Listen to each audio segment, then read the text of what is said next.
Today we're making billet chest covers. We've done the first operation, there it is. We've put an O-ring in this groove.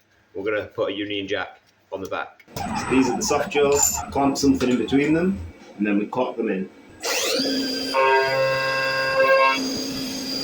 So we've cut that shape out, and now this bit slots in, and we know exactly where it is.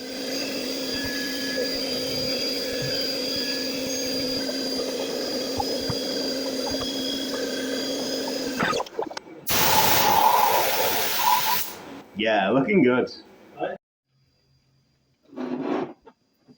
So there we have it, all finished. Union Jack, O-ring,